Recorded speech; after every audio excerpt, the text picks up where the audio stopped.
For the last 2 decades, Call of Duty has been thought of as a massive multiplayer online shooter. The sweaty lobbies, the kill streak flexing, the controller throwing rage.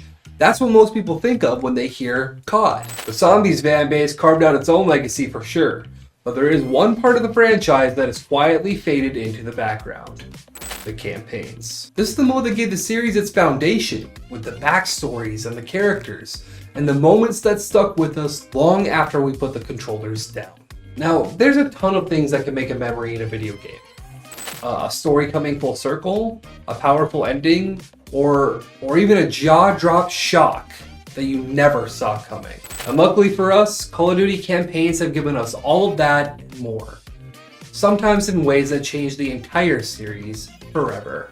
This is the top 10 campaign jaw-drop moments from Call of Duty history. And well, this probably goes without saying, but spoiler warning. Now before we jump into this list, let's define what a jaw-drop moment is. Because it's not just some big explosion or helicopter crash. Call of Duty does that every other mission. A true jaw-drop moment blindsides you. It flips your perspective, shocks you in a way that you never expected, and sits with you long after the credits roll. Maybe it's a betrayal that made you trust no one. Maybe it's a character death that left you in silence.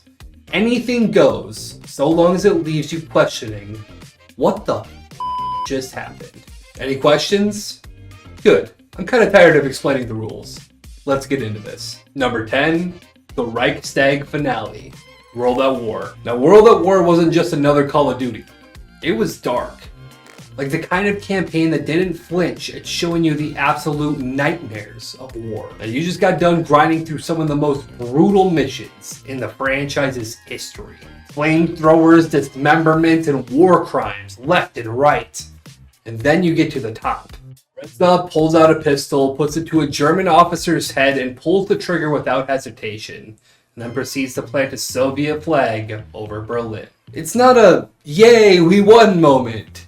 It's a jaw drop because of how raw and unapologetic it is. It's really heavy, and it leaves you sitting there like, did they really just end it that way? COD flat out showed you that war is not pretty. And in 2008, that was a reminder that this franchise could hit way harder than any of us ever expected. Number 9, Yuri's Secret Past, Modern Warfare 3. Modern Warfare 3 was already chaos. Nukes, betrayals, the world basically ending every other mission. But then there was the reveal about Yuri's past. Now, for some context, Yuri is your new squad mate, running missions alongside Soap and Price. He's kind of like the side piece. He's there for some plot development and character lines. And then, boom. You find out that he's not just some random soldier. He was there, at the airport during No Russian, at the nuke site in Call of Duty 4. In fact, he was in the shadows of almost every catastrophic event in the series leading up to now. Dude, that flashback montage hit like a truck. And while Price nearly shoots him on the spot, it was one of those holy shit, it's all connected moments that made you see the series in a whole new light. Number 8, Woods' return. Black Ops 2. Now, Black Ops gave Woods one of the most badass exits in Call of Duty history. Dragging Kravchenko out of a window with a grenade? That's peak action hero shit. Like, roll the credits, pouring up for the homie, right? Wrong. Nope. Call of Duty pulled the surprise motherfucker twist right under your nose. Woods is alive. Scarred, beaten to hell, but still very much kicking. Seeing him back was one of those moments like, hold on, didn't I just see this dude explode? And here's the thing, normally when these types of games pull the fake death card, it feels cheap and tacky. But with Woods, it worked. He's the kind of character that just refuses to die, even when the script says otherwise. I mean, COD basically looked us in the eye and said, you thought we killed this guy off? Nah, we're not done milking this legend yet. And honestly, we didn't even mind. Number 7, Soap's death, Modern Warfare 3. Now, Soap Mactavish wasn't just another character. He was the face of the Modern Warfare saga. The mohawk, the accent, the one-liners. This guy was basically the franchise mascot, which is why his death in MW3 hits so different. You're fighting in Prague, Explosions everywhere, then boom. Soap gets torn apart mid-mission? You're scrambling to drag him to safety, and for a moment you're like, he's gonna make it. It's Call of Duty. They always make it. Except he doesn't. He bleeds out on Price's arm, and Price is losing. This moment wasn't just tragic. It was a franchise literally telling you, nobody's safe. Not even our poster boy. I mean, players were stunned. Soap wasn't some character you just met 2 missions ago. We've been fighting by his side for years. Watching him go down mid-campaign, mid-mission, no heroic sacrifice, no epic send-off, nothing? That was one of the coldest gut punches Call of Duty has ever thrown. Number 5, the Menendez endings. Black Ops 2. Now, Black Ops 2 did something that no campaign has ever really pulled off. It gave you choices, and those choices mattered. Depending on what you did, you either got an ending where Menendez lives and a main character dies, Menendez offs himself on live television, or Menendez pins every other country basically against the US. There are 3 very distinct branching storyline endings here. It's absolutely insane. For a series that usually just ends with a big explosion and a cheesy quip line from Woods or Soap or whoever, this was a jaw drop.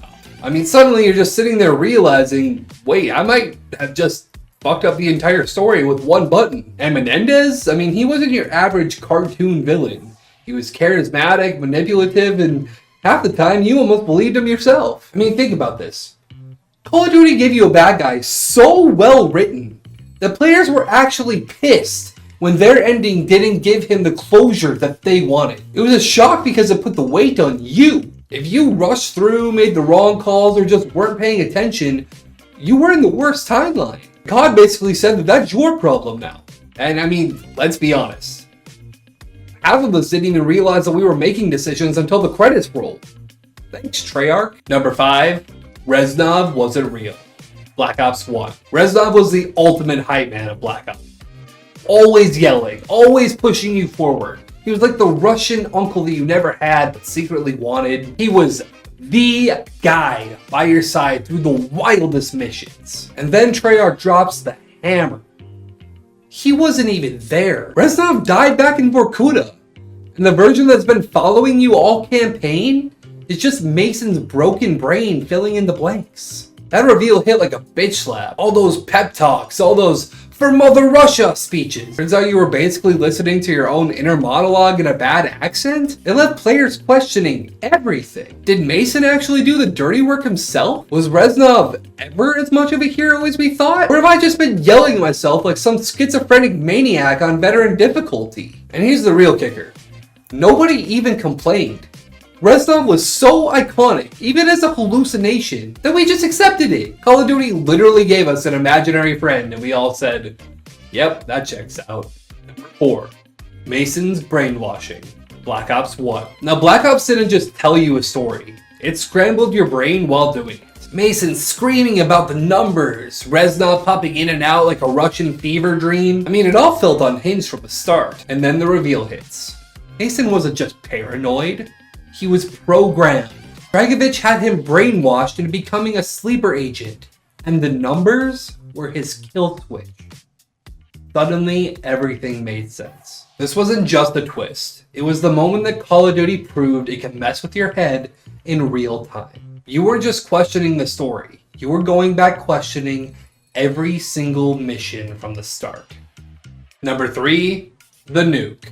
Call of Duty 4 Modern Warfare. Now, Call of Duty 4 pulled off something that we never expected. It killed you. Not in like a reload to the last checkpoint or some heroic blaze of glory. It just killed you. Now you're flying out of the hot zone after rescuing the pilot. Everything feels wrapped up. And then, boom, a nuke goes off. Wipes the entire city. And suddenly you're not watching a cutscene, you're crawling in it. Radiation everywhere. The city leveled. Your squad is gone. And then you just suddenly collapse and die. For 2007, that's unheard of. Campaigns are supposed to make you feel like this unstoppable action hero. Call of Duty 4 said, nope, you're just another soldier who got fed some bad intel. And you wanna know what's crazy?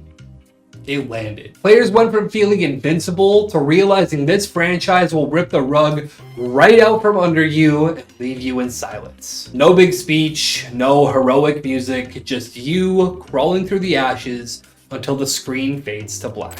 It was the first time that Call of Duty ever proved it could punch you in the chest without firing a single bullet. Number 2, no Russian. Modern Warfare 2. Nothing, and I mean nothing, could have prepared us for no Russian. You boot up the mission, Makarov gives the order, and then suddenly you're in an airport unloading on civilians. There's no enemies, no firefight, just cold-blooded slaughter. Call of Duty had always been big about big set pieces. Explosions, over-the-top military action, but this was just cold, raw, and horrifying. And here's the real kicker, you couldn't even stop it. And Call of Duty forced you to walk with them, sit back and watch it all unfold. Call of Duty forced you to sit in discomfort, and it was unlike anything that players had ever experienced. The jaw drop wasn't just in the violence, it was in the intent. I mean, Call of Duty flat out told you that we're going there, and whether you were horrified, impressed, or numb, everybody remembers where they were when they first took their steps inside of that airport. This wasn't just another blockbuster set piece. It's one of the most controversial moments in gaming history, and it's still being talked about today. Before we get into our number 1 pick, let's cover a few honorable mentions. Some absolutely jaw-dropping moments that could have made the cut into the top 10, depending on who you ask. These are the scenes that still stick with players, still spark debates, and honestly, on another day, could have cracked the top 10. Ethan's sacrifice, Infinite Warfare. Now let's be honest. When we booted up Infinite Warfare's campaign, nobody thought that we'd be crying over a robot. But Ethan wasn't just a robot. He had more personality than half of the main characters of the rest of the franchise. And when he rips out his own core to save Reyes, his sacrifice hit harder than most human deaths in the entire franchise. COD made you care about a tin can and then they just ripped him away. Atlas Exposed, Advanced Warfare. Jonathan Irons, played by Kevin Spacey, back when we were still allowed to like Kevin Spacey, takes Atlas from private military contractor to full-blown dictatorship. It was the moment you realized, oh shit, we've been working for the bad guy this entire time. COD pulled the classic, the villain's right under your nose twist, and it actually worked. Zakayev's bridge finale. Call of Duty 4 Modern Warfare. Now, COD 4's finale wasn't a betrayal or a twist, but it was a cinematic shock at its finest. Barely alive, crawling across the bridge, Zakayev towers over you. Then, Price slides you the pistol in slow motion, and 3 shots later, it's all over. Simple, clean, iconic. It cemented Modern Warfare as way more than just another shooter. Number 1, Shepard's betrayal. Modern Warfare 2. If there is one campaign moment that broke the entire Call of Duty community, it's this one. Shepard's betrayal wasn't just shocking, it was also personal. You're running ops with Ghost and Roach, fighting tooth and nail to pull intel out of a war zone. You think you're about to save the day, rally the boys, and push the story forward. Then, Shepard puts 2 bullets in your back, lights you on fire, and walks away like it's another Tuesday. This scene is burned into every player's memory. Ghost, the fan favorite, executed and torched like he didn't even matter. Roach, the character that you literally just fought every mission alongside, gone in a second. And Shepard, calm as ever, cigar in hand, like killing his own men was part of the plan this entire time. That was the jaw drop moment that defined an era. Call of Duty told you to not trust anyone, even the guy calling the shots. It's a betrayal that every Call of Duty fan remembers. One that left a lot of us staring at the screens wondering if it was just a joke. 15 years later, people are still pissed. And that's our list. The top 10 campaign jaw-drop moments from Call of Duty history. Some of these had us hyped, and some of these had us traumatized. But all of these have us wondering why we're still giving Activision $70 a year to hurt our feelings. Did I miss your personal jaw-drop campaign moment? Let me know in the comments down below. And if you enjoyed this video, be sure to hit subscribe, because trust me, this is just the start. Call of Duty has 2 decades worth of history. I've got about 2 decades worth of shit to say about it.